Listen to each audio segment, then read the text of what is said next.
Boa noite, gente. Tô passando aqui para compartilhar algo da parte de Deus com vocês, algo que Deus tem inquietado o meu coração.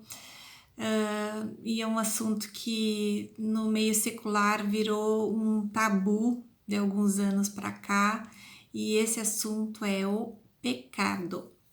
Para isso, eu tenho montado um estudo sobre a disciplina de amartiologia, que é a ciência teológica que estuda sobre o pecado, a sua origem, as suas consequências, e é um estudo sistemático a respeito do pecado. Essa palavra amartiologia, ela é derivada do grego. A primeira parte da palavra, amártio, se refere a erro. E logia, logos, né, é o estudo. Então, é o estudo dos erros, o estudo do pecado. Eu quero que você fique com algumas perguntas aqui sobre o pecado. Esse é um assunto que te interessa? Esse é um assunto que sacode você? Você acha que muitas pessoas se interessam em saber a respeito do pecado? O que é o pecado no seu entendimento? Você já parou para pensar? Porque Deus tem me inquietado a respeito disso.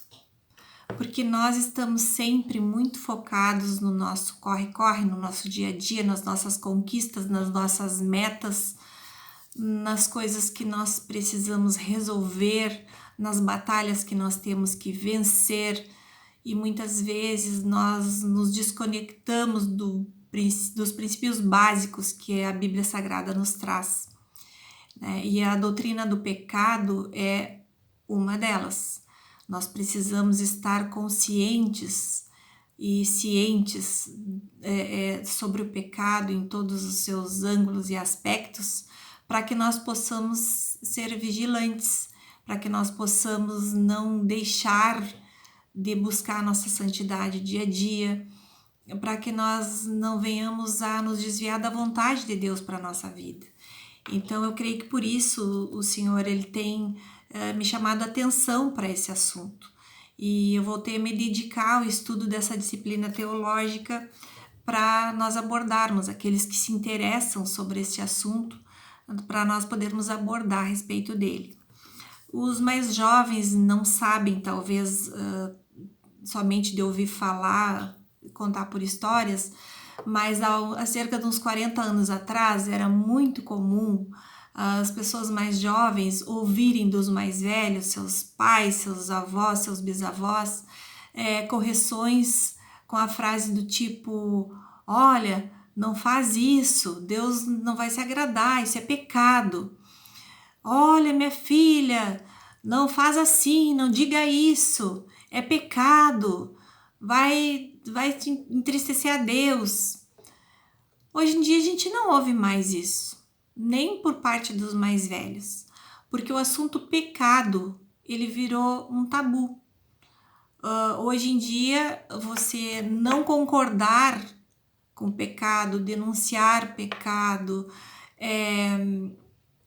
simplesmente discordar, ainda que seja de uma maneira educada, isso não é aceito, né? Muitas situações polêmicas estão virando, inclusive, caso de polícia, né?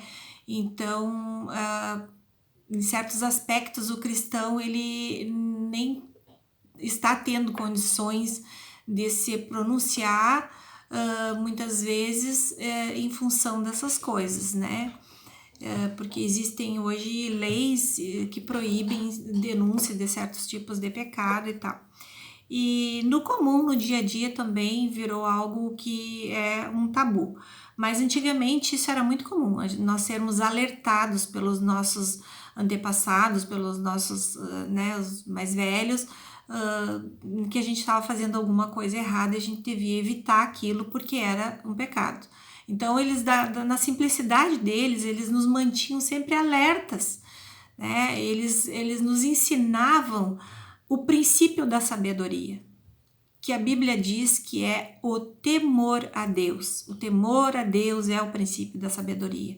Nós sabíamos que existia o pecado, que existia Deus, que existia céu, que existia inferno e que a gente precisava vigiar e não sair fazendo qualquer coisa, a qualquer hora da nossa cabeça, né? Que haviam coisas que eram erradas, sim, perante a Bíblia. No entanto, Satanás, ele continuou usando as mesmas estratégias que ele usou lá no Éden contra Eva e contra Adão, né? Ele veio sobre a humanidade e trouxe as suas mentiras, as suas estratégias. Lá no Éden, a Bíblia Sagrada cita a serpente como o mais astuto dos animais, né? Que Deus tinha feito. E essa serpente apareceu para Eva e perguntou para Eva, né, acerca do fruto da árvore do conhecimento do bem e do mal, o fruto que era proibido. E essa serpente colocou na mente da Eva uma dúvida, né? Foi isso mesmo que Deus disse, não comam nenhum fruto das árvores do jardim?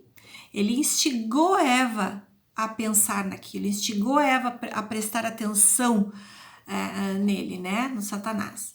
E dali em diante se desenrolou uma conversa onde ele colocou dúvida no coração da mulher acerca de uma ordem que Deus tinha dado, né? Então, tudo começou aí. O diabo, ele é especialista em mentiras. Ele sabe construir pensamentos. Os pensamentos, eles são construídos a partir de observações, a partir de coisas que nós ouvimos, que nós vimos, que nós prestamos atenção, né? Então, eles são construídos. E foi isso que o diabo foi fazer lá, construir um pensamento na mente da Eva, desfazendo toda a credibilidade que Eva e Adão haviam dado para uma ordem de Deus, né? Então, o diabo, ele é especialista e perito na distorção de palavras, conceitos, pessoas, fatos e circunstâncias. E ele continua agindo da mesma forma nos dias de hoje, não mudou nada, né? Ele implanta a dúvida, isso está lá em Gênesis, no capítulo 3 de Gênesis, versículo 1, 2, 3, você vai lendo ali. Ele vem e implanta a dúvida. Depois que ele implanta a dúvida, ele gera uma mentira na mente da pessoa. E a partir dessa mentira é construído um sofisma. O sofisma é uma mentira que tem cara de verdade, parece uma verdade. E dali então nasce o pecado. Foi assim que aconteceu com Eva. Ela acreditou naquela mentira que parecia uma verdade. Opa, né? Não, Deus disse que se vocês comerem desse fruto vocês vão morrer, mas não vão morrer não. Deus só falou isso, mas não vai acontecer nada, né? Vai lá e prova. Tudo que ele queria era roubar ali todo um propósito que Deus tinha construído com a humanidade. Mas para lá. Vamos para o significado de sofisma.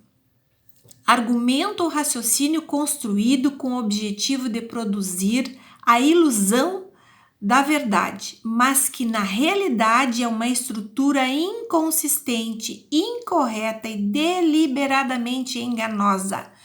O sofisma é uma mentira que parece uma verdade que vai te conduzir ao erro. Veja em 2 Coríntios, no capítulo 10, versículos 4 e 5. Olha o que Paulo, sendo usado pelo Espírito Santo, nos adverte. As armas com as quais nós lutamos não são humanas, ao contrário, elas são poderosas em Deus para destruir fortalezas, destruindo argumentos e toda a pretensão que se levanta contra o conhecimento de Deus e levando cativo todo pensamento para torná-lo obediente a Cristo. Então ele avisa que são construídas fortalezas na nossa mente. pensamentos que vêm com argumentos que vão exatamente contra a vontade de Deus, contra o conhecimento de Deus, contra aquilo que Deus tem nos ensinado, né? Então ele explica que nós precisamos lutar com armas espirituais para combater esses pensamentos, levá-los cativos à obediência de Cristo, comparar com a palavra, o que a palavra de Deus diz a respeito de qualquer assunto é o que tem que valer para nós, né? E nos tempos modernos, o pecado, a palavra pecado, ela passou a ser questionada. Olha o que passou a ser dito sobre o pecado.